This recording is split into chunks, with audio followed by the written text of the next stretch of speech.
याद तोरे आए ता पिए गांजा दारू रे, गोरी ऐसे करे का जादू रे।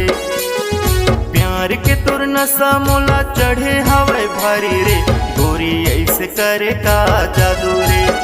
तोरे सुर तमा गोरी मोर दिन हपहाय, रंग रंग के तोरे सपना हाय। याद तोरे आए ता पिए गांजा दारू रे, गोरी ऐसे करे का जादू रे। प्यार के तुर नशा मोला चढ़े हवे भारी रे, गोरी ऐसे करे का जादू रे।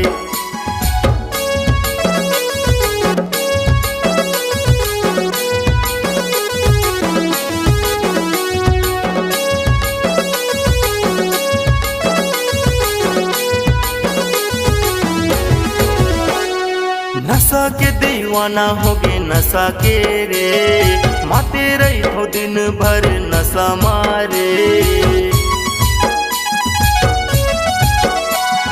नशा के दीवाना हो गे नशा के रे, माते रही हो दिन भर नशा मारे।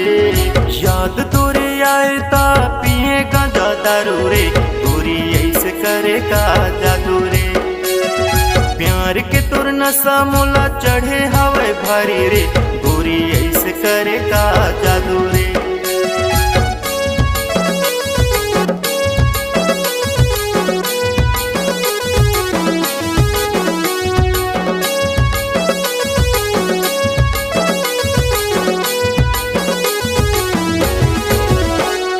लागे नहीं मन मोरे एको बेरा रे, दारू है सहारा मोरे जिए के रे।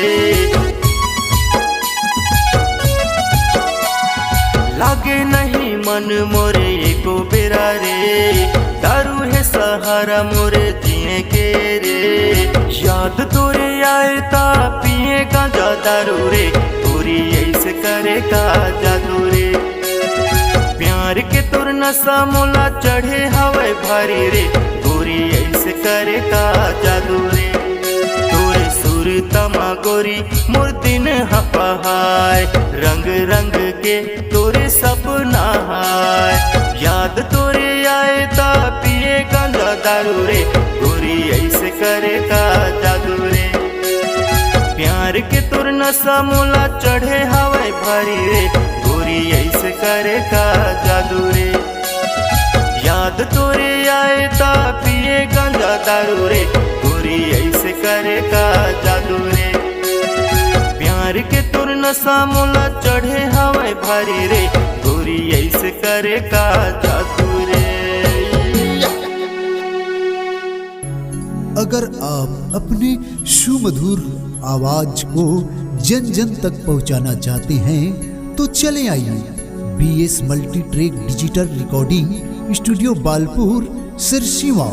संपर्क करें मोबाइल नंबर 9399995431।